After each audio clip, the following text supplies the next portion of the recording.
All right. Good evening. Good evening, my fellow flight simmers. All right. So you may or may not have seen any of the Conjuring films. I can't say I still really know what's going on with regards to the Conjuring house. There's a lot going on currently with the Conjuring house, like lawsuits and people going insane, and the owner trying to claim that people are trying to assassinate her. And the guy from Taps, Jason Hawes, he's included in the story, and all the people that work there have left, and she owes them lots of money, and she's claiming the state is trying to hold her in a psychiatric ward illegally, and everybody wants her property, and it's kind of crazy. But it gets even more interesting, as I found out last night with researching a little bit on the Stanley Hotel. All right, well, the first thing we need to do is we need to get there. Okay, so here we go. The Conjuring house. It's way at the very top of Rhode Island. Now, another story that we're going to be covering actually takes place down here near a place called Exeter, which is pretty far away. I mean, for the 1800s era, but not really. Close enough maybe to still be of interest. So we're dealing with the Conjuring house way up here. If you type it into Bing, you'll get it. If you want to find any place in Bing,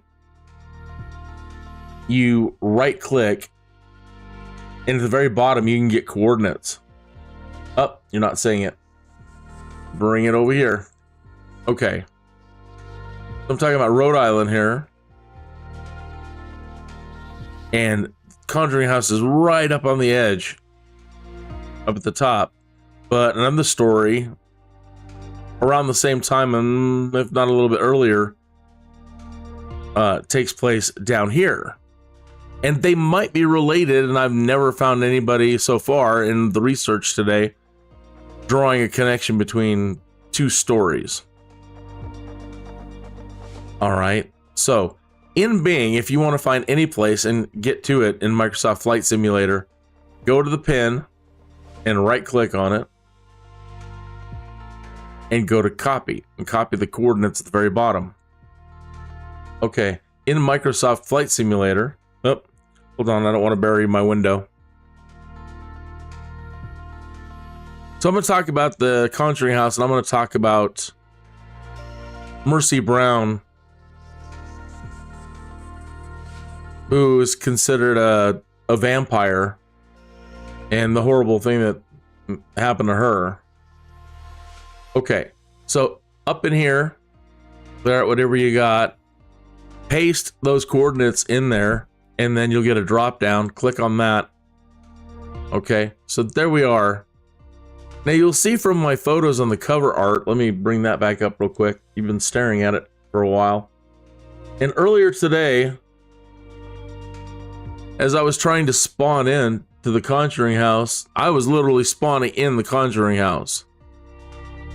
Every time I hit spawn. And then when I would click fly, it would put me in a field not where I'm supposed to be, and the house nowhere in sight. And that's just a little interesting tidbit. Anyway, let's set that as our departure. Okay, and I don't know if it'll happen again.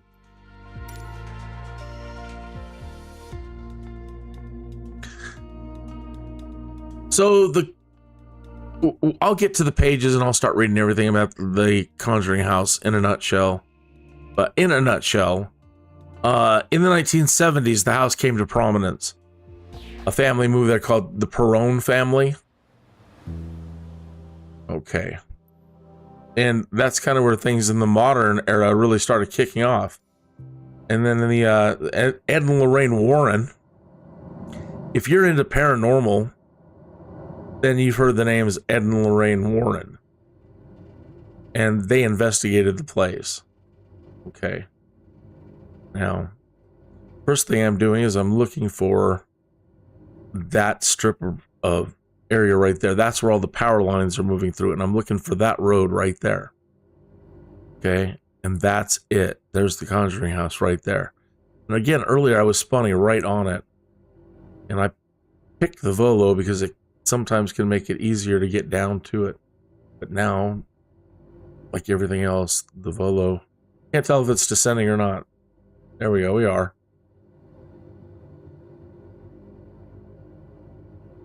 So the Perron family moves there due to financial hardship, and they've got like 5 kids. And when people ask them, well, you know, weird things started happening, like, why didn't you leave? And like, well, financially, we couldn't. I mean, who's going to take in, you know, 5 kids or whatever, plus a man and his husband at the time? And so they had to live in this old house that has been around since before the Civil War, and it's still intact to this day. So it's seen a lot of stuff. All right, here's where I started making connections when I was reading about it. They talk about the house sits on land that is part of the old Arnold estates. And maybe the house of the Arnolds, I'm not really sure. Okay. It goes on to say later that the land that it's on was owned by the Arnolds. And if I'm reading correctly, the Arnolds were a humongous land-owning family in the area. Okay. Another reason why Rhode Island was popular is due to people seeking a place of religious freedoms. And a lot of these people were chased out of Massachusetts and Maine because they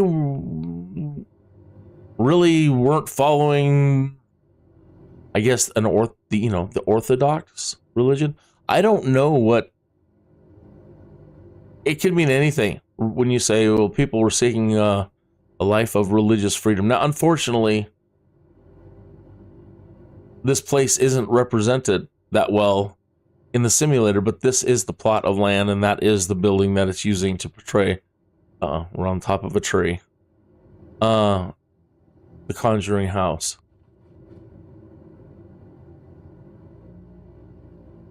Okay. So people are running to Rhode Island seeking freedom of religion.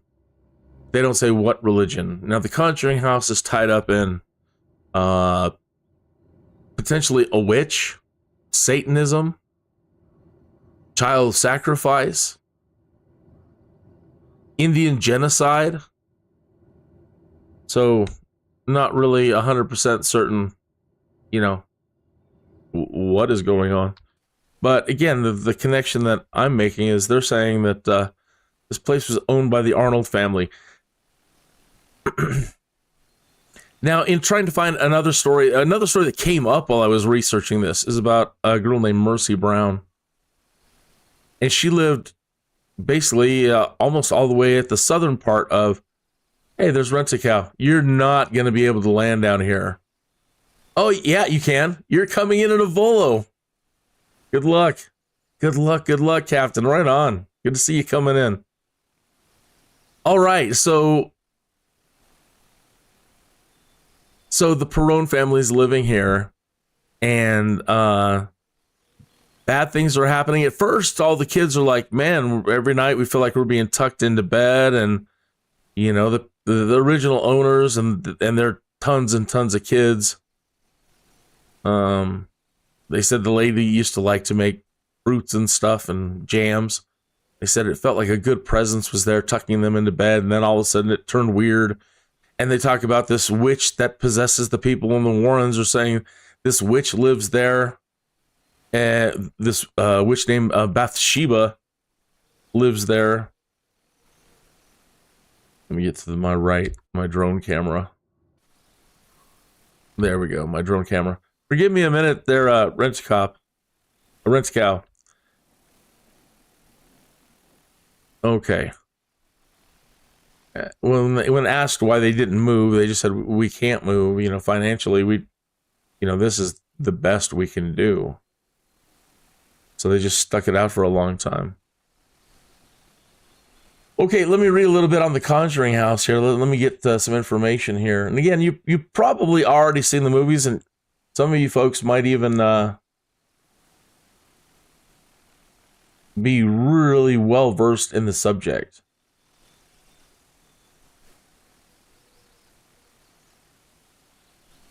But let me grab what I have here and bring it. Oh no, you're shitting me again.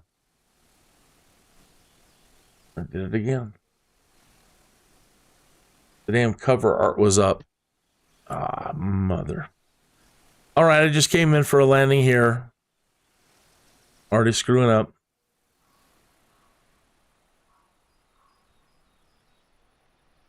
So in shit. You missed all that. I'm sorry about that. Then I screwed up. Even when I do things right, I end up screwing up. So I brought that over, and but I still had my cover art up. Okay. Well, this is the place, and sadly, again, it's not represented all that well. It's not represented all that well.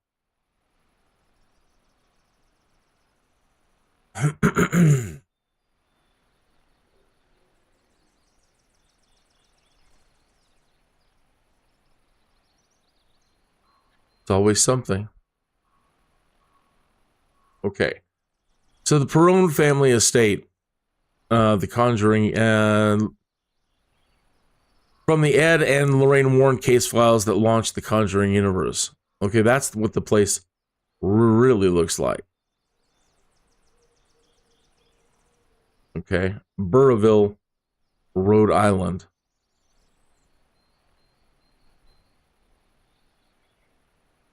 All right, so you can go in like $25. You can do a paranormal thing there. This is the actual home of the Perron family hauntings. The house was made famous by the Ed and Lorraine Warren case files that became the foundation of the 2013 box office smash hit, The Conjuring. We were haunted then, and we're haunted still. The Conjuring house offers authentic opportunities for guests to learn about the experience and experience paranormal phenomenon. We offer a variety of events to facilitate chances for such experiences. Check back often as we add more offerings. I don't know. We'll see what's going to happen. It's going crazy with people being admitted to psych wards and unbelievable text files. If you go out there and search in the Conjuring house right now, you're going to find the guy from Taps, Jason Hawes, involved and caught up in this with the current thing that's going on. And I really recommend it if you're into this. Check out what's going on. It's crazy. It's as crazy as everything else. The old Arnold estate, right there. The old Arnold estate, known as the Conjuring house, has borne witness to generations of families that spent their lives here. Their legacies predate the founding of our country, and their presence transcends time and space, continuing to inhabit this place that will always be their home. All right, the Perron family. Testimonials. I came away from the Australia to take part in events. I had a good time, probably, right? What happened to the story? Ha. Oh. The mystery of life, death, and the afterlife is something we might not ever comprehend fully in this realm, but it's the fascination, the curiosity that keeps us guessing and searching for answers to our most esoteric questions about human existence. In June of 1970, my mother, Carolyn Perron, discovered the farm quite by accident. As we look back in retrospect, it seems to bear that our family was called to that place in the country, Harrisville, Rhode Island. My parents bought the place in December of 1970, and we lived there until June of 1980. We experienced continual paranormal encounters beginning from the day we moved until the day the family moved to Georgia. Okay. So then they began writing stories and capitalizing on it. The Conjuring house land precedes its colonial records by thousands of years. While it was occupied by the Nipmuc and other local tribes prior to Roger Williams purchasing the land as part of the establishment of the colony of Rhode Island and Providence plantations. Having been expelled from the Massachusetts Bay Colony for espousing freedom of religious worship and separation of church and state.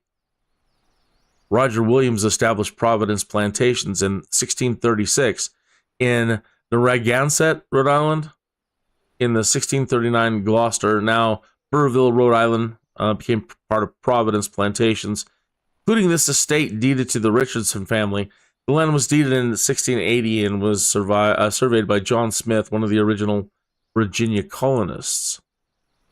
Roger Williams believed that the best way to preserve the land was to deed large parcels to those who chose to follow him and his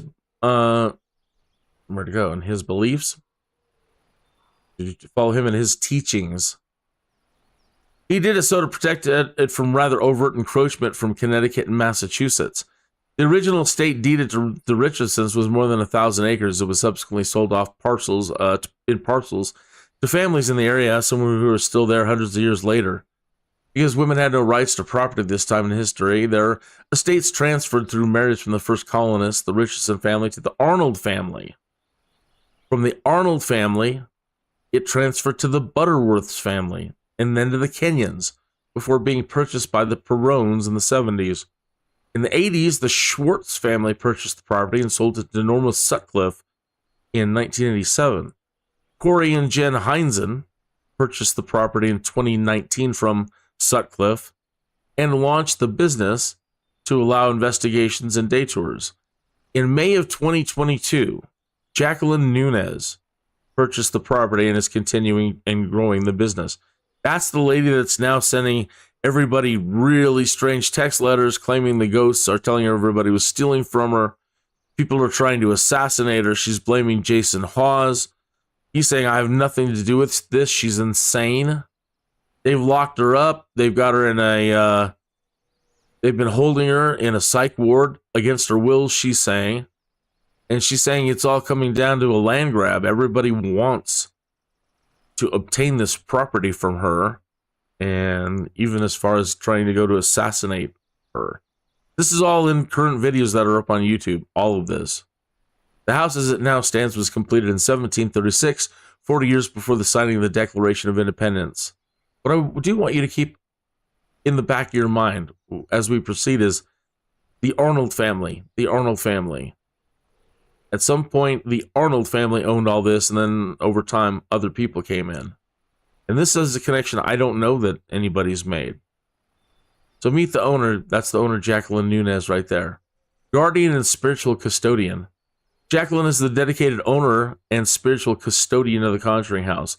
With over 41 years of delving into the mysteries of the cosmos, she brings a wealth of experience and a deep understanding of the paranormal. Her journey through the realms of psychic guidance, mediumship, and spiritual phenomena has led her to witness countless verifiable experiences affirming the continuity of consciousness and the supernatural energy that inhabits our world. You know, it sounds like a lot of bullshit to me. It really does.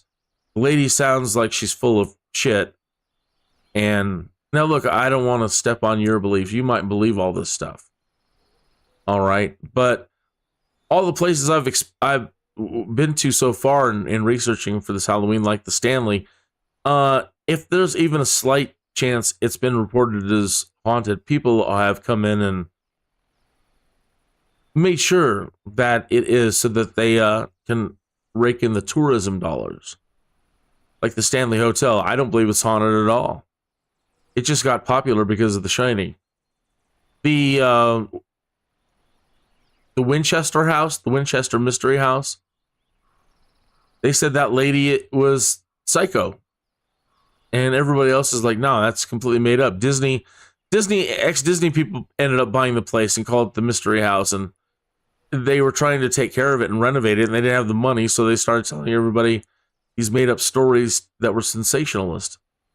The baker of pear pie. Abigail was the daughter of Martha Hopkins and Sylvanus Cook. She married John Arnold when she was 19 years old, and they lived at the estate where John Arnold was a farmer. They had 14 children in 22 years. Abigail loved to cook and make fruit preserves in the cellar. She died of an illness.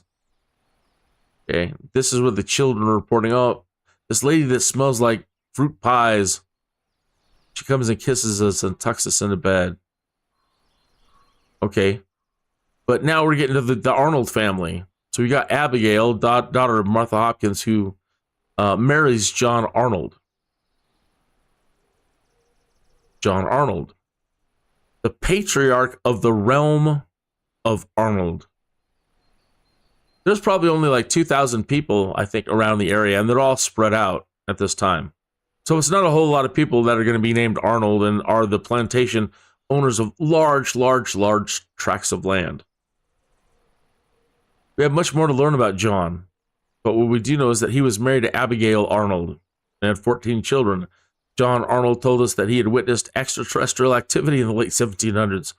We also know that he owned so much land that he put all of his tenants on leaseholds. His tenants leased the property for various activities such as farming, apple orchards, and other agricultural purposes. Okay, so, I was reading all this. I'm like, okay, cool. Where's the story about, like, the witches and stuff, And that I had to find under another wiki.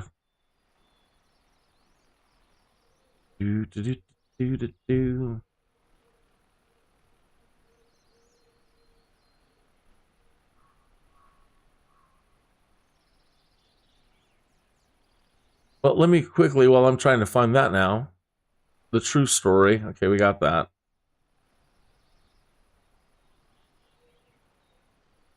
Okay.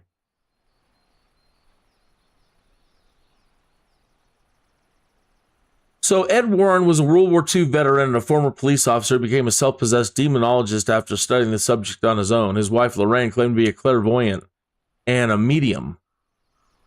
Slide that out of the way, and I'll bring this into your focus here.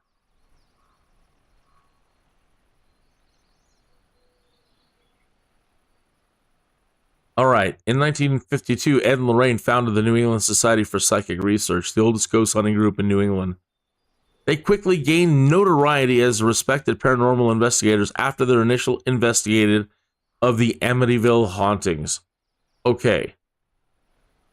Now, I grew up loving this paranormal stuff, and I actually really admired everything I ever saw or learned about Ed and Lorraine. Now, look, they may have been great people. They may have been the biggest hucksters, con men. Also, the biggest.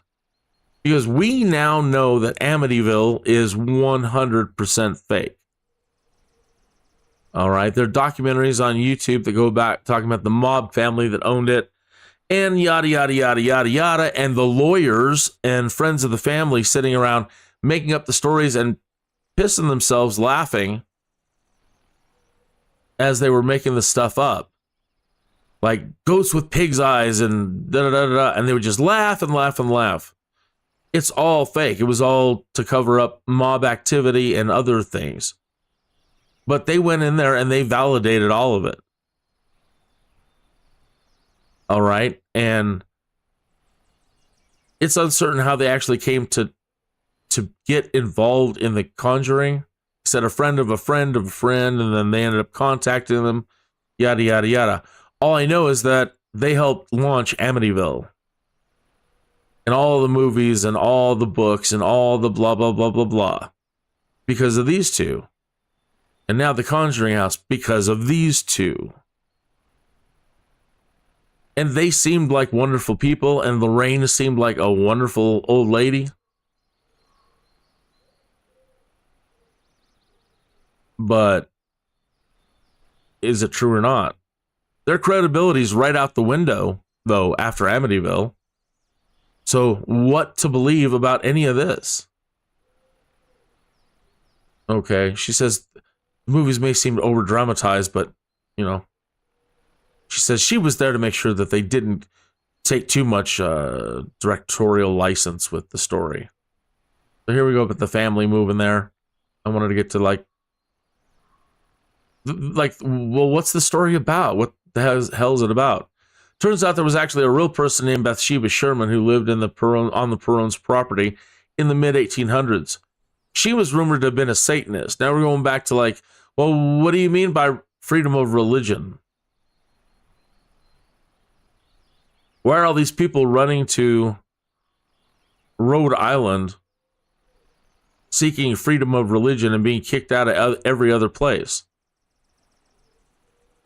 Because they were Satanists? Question mark. There was evidence that she had been involved in the death of a neighbor's child, though no trial ever took place. She was buried in a nearby Baptist cemetery in downtown Harrisville. The Perones believed that it was Bathsheba's spirit that was tormenting them. According to Andrea, the family experienced other spirits as well that smelled like rotting flesh, would cause beds to rise off the floor. She claims her father would enter the basement and feel a cold, stinking presence behind him.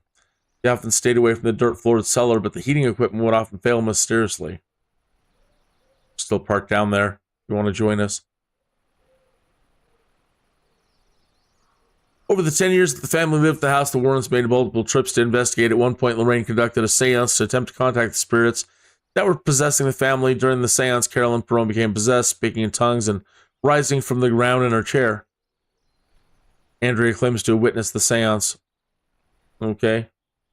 Though the movie version of events culminates with Ed performing an exorcism rather than a seance, Lorraine insists that she and her husband would never attempt one, as they must be performed by Catholic priests. After the seance, Roger kicked the Warrens out, worried about his wife's mental stability. According to Andrea, the family continued to live at the house due to financial instability until they were able to move in 1980, at which point the spirits were silenced and the hauntings ceased. Not funny how that happens? So then I was looking at like related things, okay? Related things. And as you go through other stories in Rhode Island, like Haunted Rhode Island, the top 10 urban stories of Rhode Island, they say this next story is almost like mandatory that you have to discuss this when you're discussing Rhode Island. And that's the story of Mercy Brown. Have mercy. Okay. Now, Mercy, this story is taking place now. Okay. Let me come back out here. So, Exeter.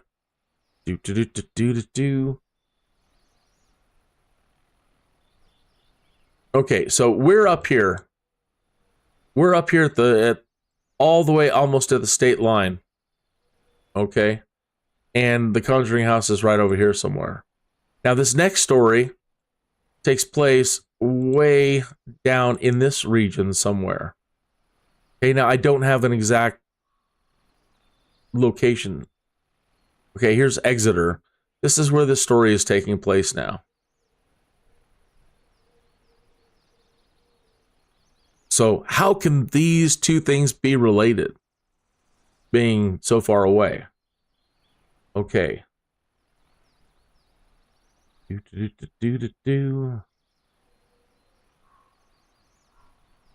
many windows open. Okay. Immortalized in H.P. Lovecraft's The Shunned House, rumored to be the inspiration for Lucy Westenra in Bram Stoker's Dracula, destination for goth kids and ghost seekers around the world, she was the last one exhumed as a suspected vampire in New England. Mercy. Okay, Mercy Brown. Mercy Brown Arnold.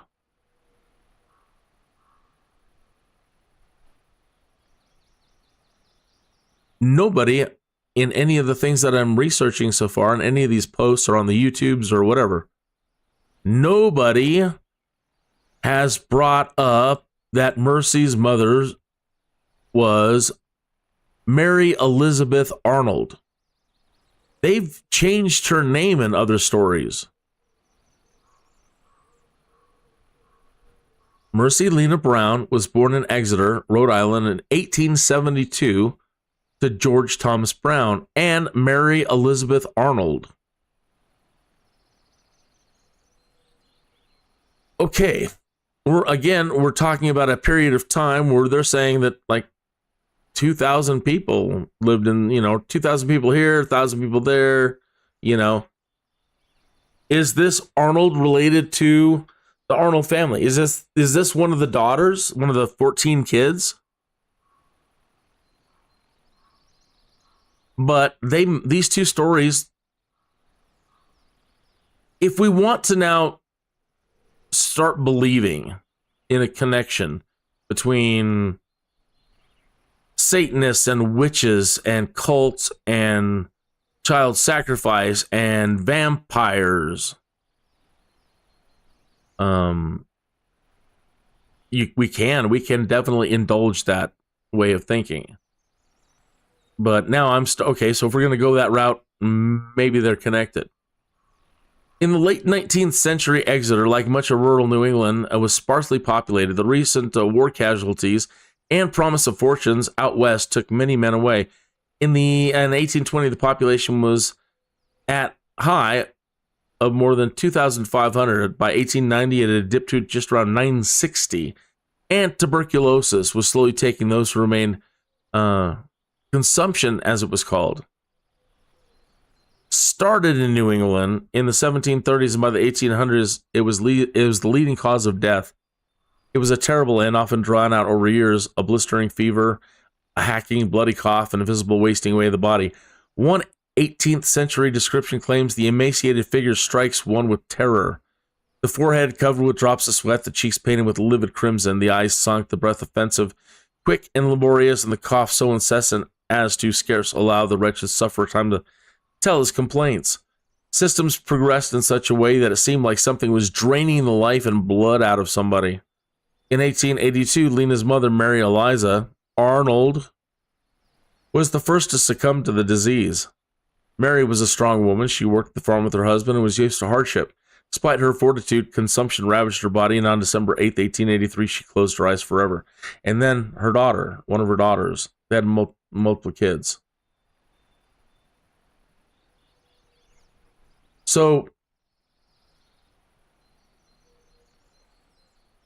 okay, so by the spring of the following year, Lena's sister, Mary Olive, a 20-year-old dressmaker, began to fade. She complained of fearful dreams and a crushing weight which drew the life out of her as she slept. She grew paler and more gaunt each night until on June 6th, 1884, she joined her mother. It seemed the whole town turned out for the funeral. Several years passed until 1889, when Edwin, George and Mary's only son, began to show signs of the dreadful condition. Terrible dreams of suffocation and drowning stole his rest, and in the mornings he felt as though the very blood had been drained from his body.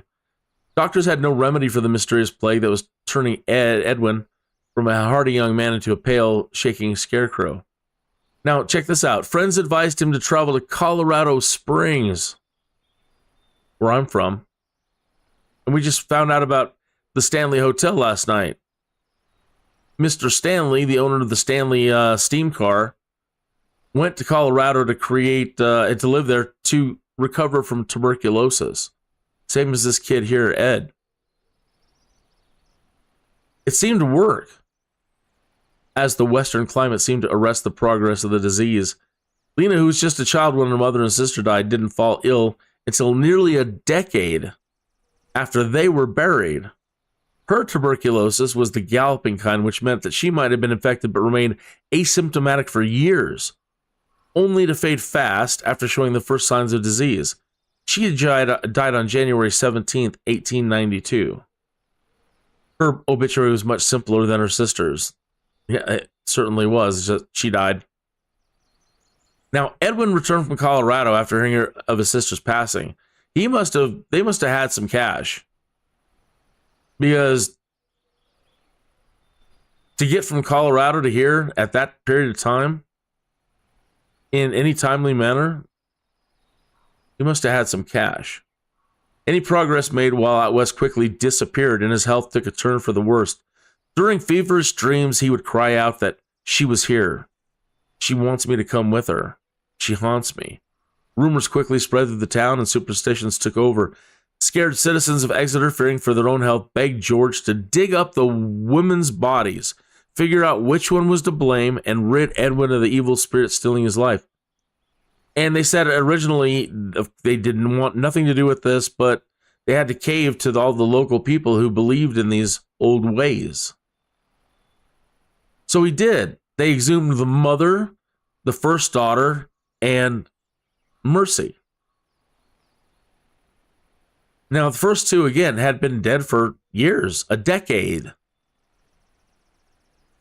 And Mercy died a decade later.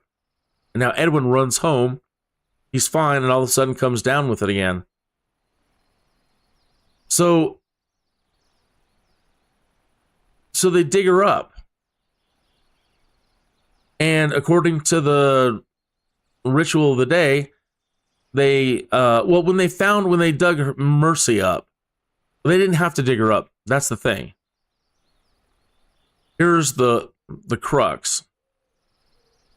It was winter when she died, and they kept her body in an above ground storage facility until the ground was thawed enough to put her into it. So she has been holed up in this, basically a meat, like a frozen meat locker.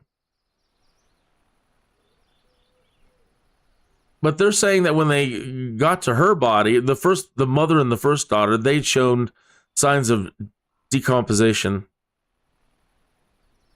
But when they opened it up and they looked at Mercy, they said she was untouched. You know, her skin was fine. There was blood in her heart. There was blood in her veins. She had a color in her skin.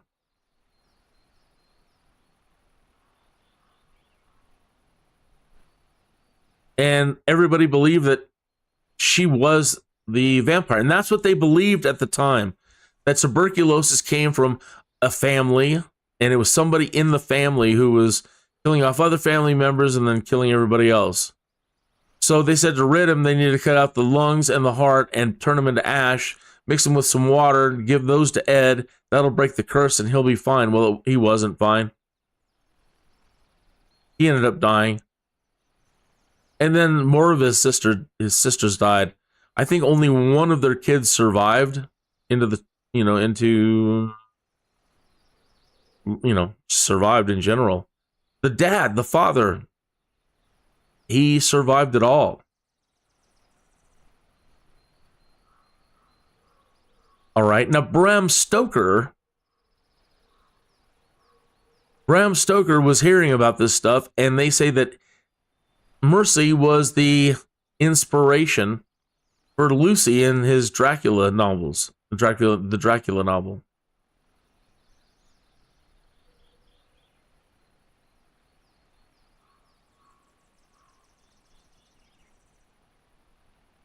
Only Hattie Mae Brown, Georgia, Mary's fifth child, born in 1975, survived to get married twice and had children. She married somebody named Clark. They had 3 daughters. Okay. All right. So I have no connection between the Conjuring house and Mercy Brown other than this was all Arnold land.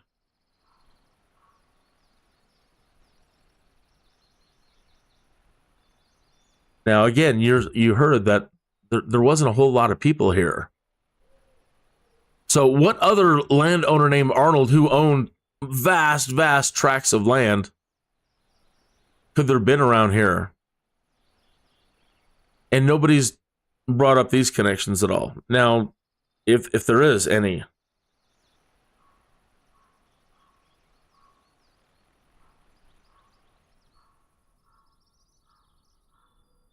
I'm sorry I had nowhere to fly to tonight between these 2 points. And I didn't set up a flight or anything like that. And I just feel horrible about that. But if we actually wanted to fly to Exeter, we could do that. But tonight's really just kind of kick back, let me read you some stuff and put some thoughts into your head. Now, still, with regard to Ed and Lorraine Warren, I don't know, folks. I don't. Everything that I'm researching so far, when I go back and forth between haunted locations, somebody's always in it for the money. Somebody's always in it for a buck. Somebody's always out to con somebody else. I'm not saying that the histories here aren't crazy. I'm not saying that they're not vampires. When you're dealing with rich people and people that live out in the woods and Illuminati groups, and I don't put anything past anything. It's too weird of a world. There's Rent-A-Cal flying his Volo over here. So Exeter now, again, way down here.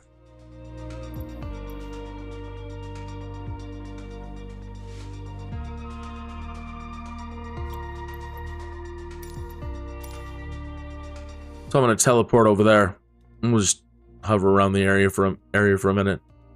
But I don't know that I believe anything. And I really bought into Lorraine Warren and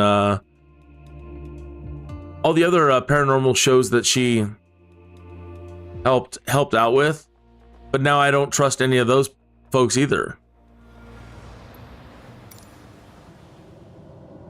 Yeah, and it's usually when it comes down to it, like with the Winchester House and the Stanley Hotel, when times get rough and they've got bills to pay,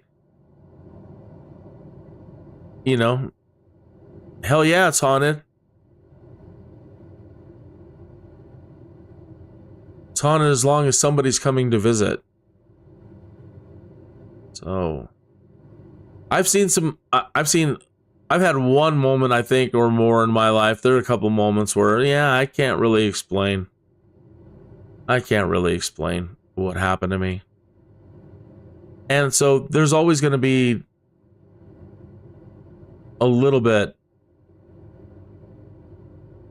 of doubt and creepiness when it comes to these stories.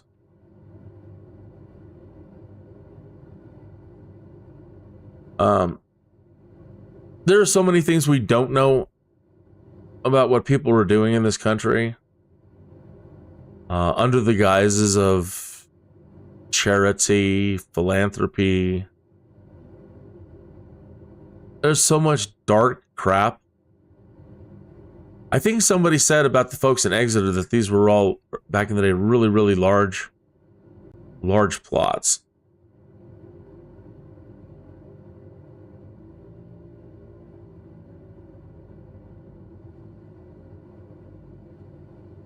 So you have to make up your own mind about all of that. But because they're involved, I don't buy any of it at the moment. And I think the lawsuits and what you're going to find out about what's going on out there right now with the current owner of the house and Jason Hawes and his daughter and all their other employees.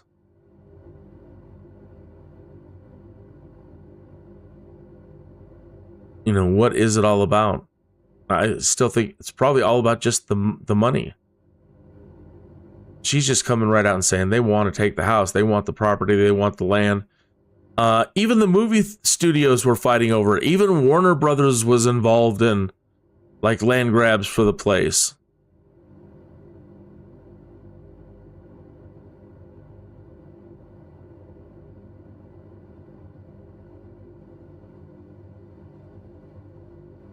So she's not the only vampire. There was another one around the same time as Mercy.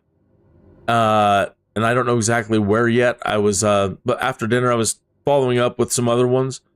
And another one popped up, and I got a few minutes into it before Christine showed up. And it was about another young girl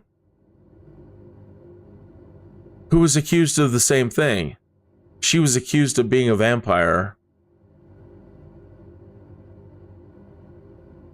And the same kind of thing. She died. And then when they went to go check her body, hers is the only one that wasn't. It's almost exactly the same story as Mercy. That she had blood on her mouth, her eyes were open, hair and fingernails had grown, but we already know that now, that your hair and your fingernails can't continue to grow after you're gone.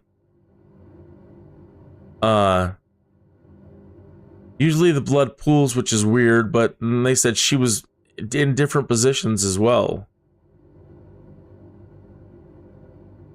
So we don't know what's what. Rhode Island's creepy. I know that they're across America. In places outside of the big city. I think it was a Sherlock Holmes story. I think it may have been Hounds of the Baskerville, where he and Watson are taking a train or a carriage out to the country to go investigate the Hounds of the Baskerville or whatever. And Sherlock Holmes remarks, I think Watson says something like, "Oh, it's so idyllic out here. It's so beautiful out here in the country. Everything is so like innocent." And Sherlock Holmes says something to the fact that, it's scarier out here away from the city. People don't have people watching them, and they do the most evil things. The most horrible and the most evil things outside the city in these parts of the woods. So that was really interesting to me, and it's always got me thinking about early America, early in the United States of America, and places like this, and places like in Colorado, where they built the Stanley Hotel. Places like Manitou Springs, which were reported to be humongous witch communities.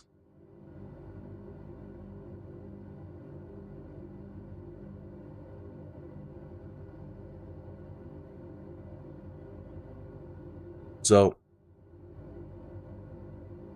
I leave it all up to you to decide, and that's it. That's really all I wanted to cover tonight on those locations. Let me see if there's anything else. Here's the Mercy's tombstone.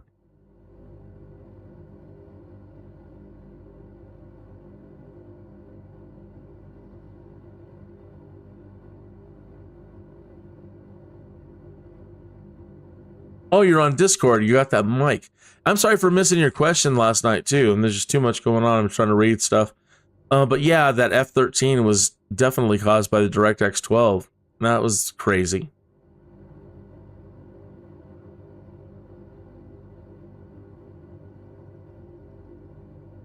So that's all I got tonight for the Conjuring House. I wanted to do this earlier, but they did the community fly-in today, and I did that, and then I had to hurry on and start researching Conjuring House, and then I came upon the Mercy Brown story and the Arnold family, and I think they're connected at the moment. That it's the same family they're talking about. But I'm no paranormal researcher, and that's just where the story is going to end right now. So thanks for tuning in tonight. I'll see about finding another haunted place for Monday. Maybe we'll do the Winchester House. Unfortunately, like this, the maps aren't that great. The buildings aren't modeled that well. So it's kind of tough to find interesting locations. Waverly Sanitarium is another one I'm thinking about. So thank you for tuning in, and I'm going to wrap it up here, and I'm going to go into Discord and hang out with Rent-A-Cow and check out his new mic. So I will, chances are I'm going to be streaming on and off throughout this weekend. I'm not going to put them down as part of the Skydude series. I'm just going to stream, and I'll get back to the series on Monday with something. So have a great weekend, and I will see you soon.